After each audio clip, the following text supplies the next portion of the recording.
Ryan Newman is back in the Camping World Truck Series, and that could spell trouble for the competition. Ryan Newman won his first ever race in this series back at Atlanta in 2008.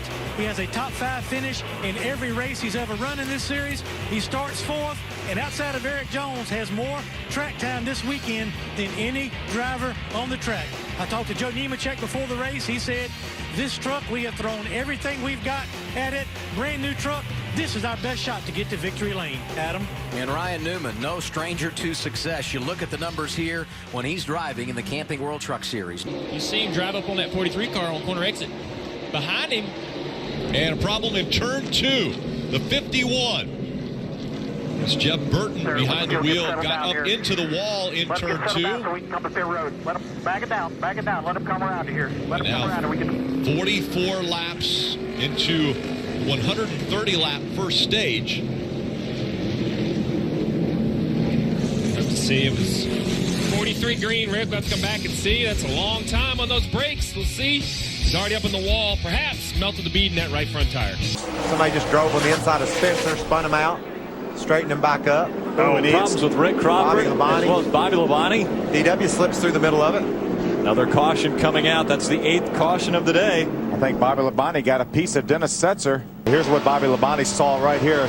Now look, he's down in this truck. He's not up on the roof. He couldn't see what happened and just didn't have time to react, Phil. That's what in the back. I think what you have to understand, that camera's set up on top of the truck. Bobby's down in the truck. He can't see where we're able to see. What's going on with our most recent winner at Martinsville? Well, you can tell when they take the baseball hat and apply it to the left front fender, that's not a good sign. Bobby came over the radio, as you guys pointed out, and said, hey, I just had no place to go. But he's been struggling this entire race. He said, sorry, guys, but with limited amount of brakes, I just haven't been able to work my way up to the front. But tough day for the most recent winner in the Craftsman Truck Series here. And that's just that. They had a 40-point advantage over the Jack Roush car number 60.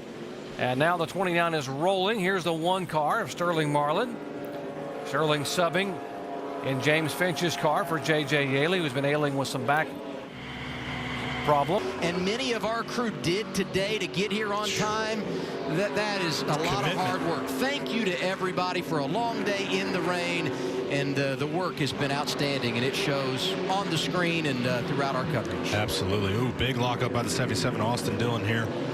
Tony Raines has been tapped to try to put the Point.com number 37 into the show. Timmy Hill DNQ'd in 3 of the 4 races he attempted. So Raines trying to get them a little bit back on track here. But Tony at 20.33 is going to need to pick up a bit here. And what Stremme was talking about, Mike, is you just can't it's so tempting to overdrive this racetrack. And you really have to you got to keep that in your mind all the time on your qualifying run. And Darrell, wouldn't you think it's safe to say that, especially with these go-home drivers, you hit a decent lap on lap 1 and then you try to find a little bit more? Yeah, that's where it gets tough. You're in a box. You know, you got to drive in hard, but not too hard. No. Then you got to get on the brakes. Got to get on pretty hard, but not too hard. You got to get back in the gas, but not too quick. And Tony Raines right now is the slowest of the 3 drivers so far. Looking back, here's Bobby Hamilton Jr. in the 25 and Mike Skinner in the 7 for 8th and 9th. And this is Tim Feedwa on board the Supercuts car. 12 machine running back in 17th. And Skinner in that 7 car on the inside trying to go forward. But Elliott's a tough plowing down there. It is. It's just so flat down on the bottom. You got to root around a little bit. Mike Skinner's a veteran. He'll definitely be able to do that. And he's moving up. He has passed a few cars and making his way to the front. Mike Skinner's first NASCAR Busch Series race since September 22nd, 2001. On pit road, cannot get his car cranked.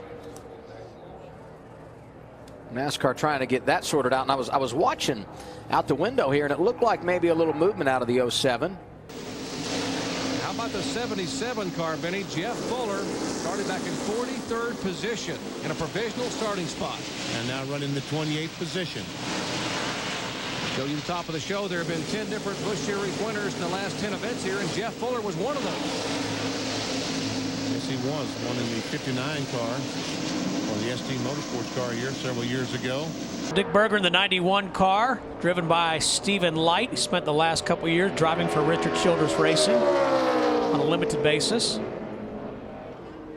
Ran the entire season in 2007 for Yates Racing, finishing 7th in points and You know, Hermie, it's tough for a young guy like Stephen Light to nail down a full-time ride, and you want to get in great equipment and, you know, show what you got. But in the meantime, he's going to make the best with what he has. Yeah, it was a tough situation for him, running a limited schedule, you know, and getting in every once in a while and having all that pressure on you, Yeah. as we talked about before, you know, to step up and perform. And, you know, you're running once a month. It's very, very difficult if you're not keeping up and racing every week. And Jamie, have you got something on the 11? And Kelly Byers making his first start for CJM Racing. It was 4 tires. They did a tear off there, and Fuel having a tough go of it today. Didn't have a whole lot of time. First time in this car with this team, but the car is coming around. Good stop for Kelly Byers.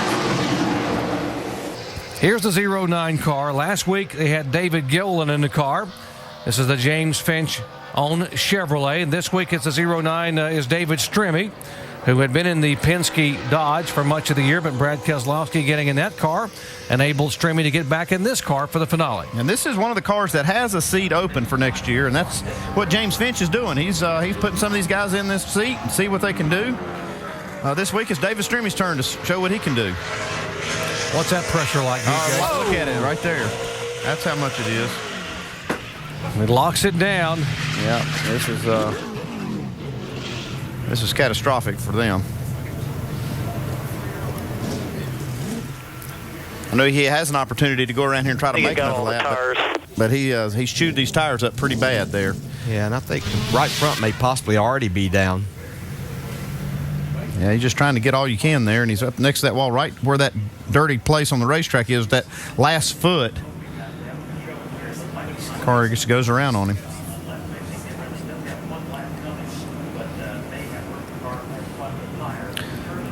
Got it locked up, sliding across the grass. And David Stremme trying his darndest to get that 09 in the field with an audition for 2010.